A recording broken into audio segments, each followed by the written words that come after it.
Welcome to another video, and today, yes, we've made it back down to the track. So for today's session, it's about anaerobic power, anaerobic speed session. So we're doing 8x200s with 200 rest and 2 sets of that. So it's going to be pretty tough. What it's about getting that anaerobic power, getting running economy, and getting used to running at higher speeds.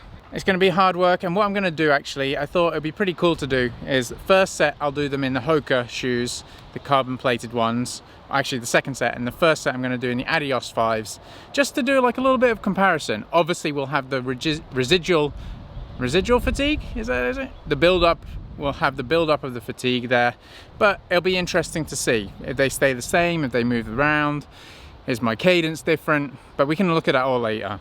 First of all, let's do a few little strides to get the body and system used to that speed.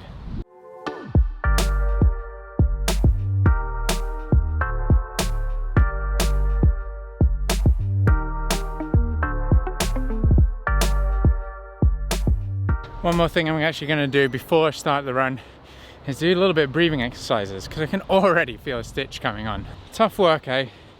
Tough work. Funny thing is, like, it's not even the running that's kind of like holding me back at the moment. It's this stitch.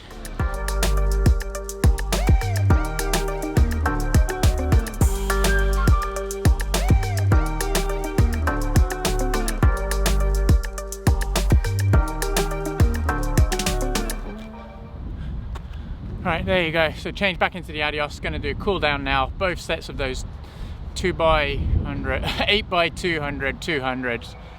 And wow, that was hard work. But we'll get into all those statistics later, because I'm sure you're interested to see if it was carbon plate versus non-carbon plate and how I fared. Oh boy, that was hard work. Did a nice 3 kilometer cool down. It's like 2 o'clock in the afternoon, so it's pretty hot. Now I've got to get home, get a big smoothie, attend a meeting for work, and then we'll catch up with all the statistics.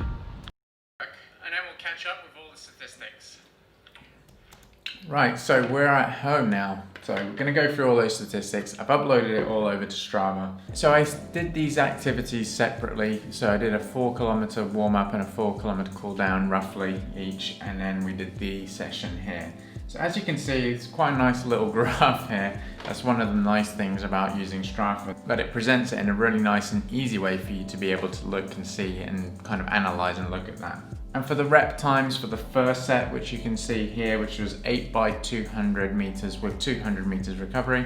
And that 200 meters effort was an anaerobic effort. So it means, you know, really using that muscle strength, really building that anaerobic power and running economy. But we did an average for those 34.5 seconds. And 34.5 seconds is roughly like 247 or 250 pace per kilometer. And in miles, we'll just put it over here as well. So on average, that's pretty good. You know, that's exactly what I was looking for. Actually, I consistently paced it. As you can see here, you know, a lot of 34s and 35s. And that was really what you're looking for. You're not looking to have like a splattered kind of a variety and that you really fizzle out. You want to have consistency, and that was what was key here. Between the sets, we did an 800 meter jog, and then obviously I did change my running shoes as well. And then the second set, we did it in the Hoka Carbon Rocket. That is the correct shoe. So interestingly enough, I didn't actually realize this till I started doing the second set of reps, and I'm explaining it now as well, is that on the first set, I actually had a tailwind. So obviously with the second set, that meant I pretty much had a headwind into it. So for the second set, where you have a build up of fatigue and a headwind, it's obviously going to be a lot harder. Well, maybe not a lot harder, but it's going to be a little bit more difficult and challenging. So for these ones, we did it in the carbon plated shoe. And actually we ended up doing an average of 34.6 seconds. So 0.1 of a second difference. What can we read from this? That if we did the Adios 5 set in 34.5 seconds and then the other sets in 34.6. So obviously if we were, you know, trying to calculate, okay, did the headwind and did the fatigue kind of, you know, add into that, you know, it's a lot, I would have probably been a lot quicker than those first set. I don't know, we're talking about a very marginal sort of difference. I did feel that there was a little bit of energy return this time when I was using the carbon plated shoes. But that goes to show, like a shoe like the Adios 5 is actually a really great shoe. To have got really good and fair results, I probably should have done exactly the same sort of direction and everything, but I wanted to have a little bit more of a challenge.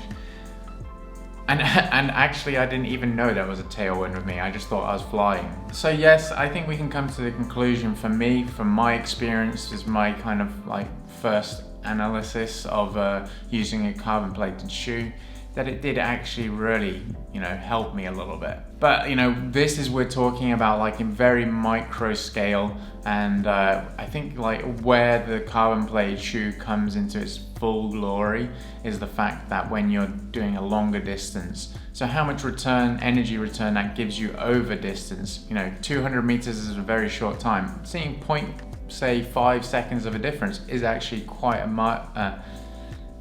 seeing 0.5 seconds of a difference is quite a significant amount.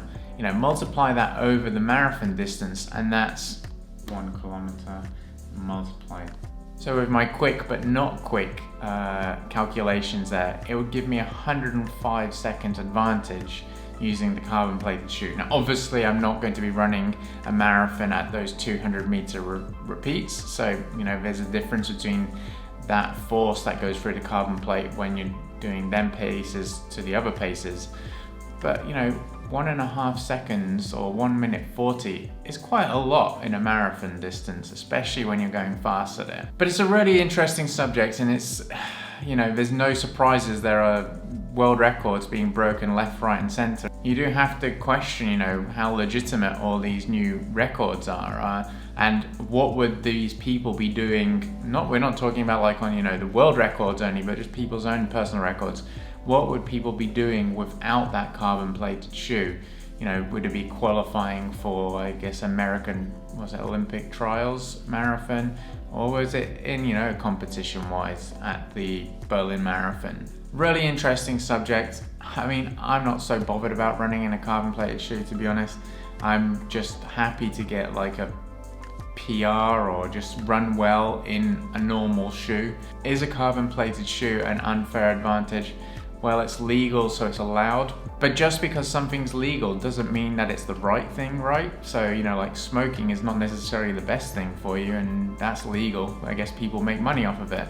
And maybe that's the same thing with these carbon plated shoes. It's another thing for people to make money off. I personally think that the running world would be better off without them.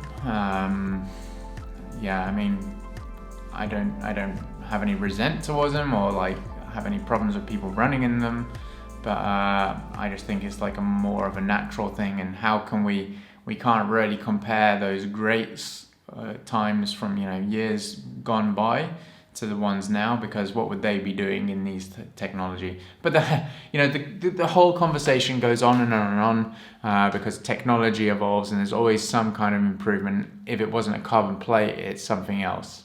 But I just wanted to quickly, as I said, go over my details for the session and just see, was there any difference? And as we can see, there is a little bit of help. But I'm going to leave it at that. Just unfortunately, again, as I said, I didn't really get the best of footage. It's a little bit hard to film a track session where it's like hard intervals with nobody around to film it. So I'm not going to be running with the GoPro because you've really got to focus on your arm drive and everything. And also, if I want to improve as an athlete, sometimes you need to give real, true dedication to the thing that you're doing.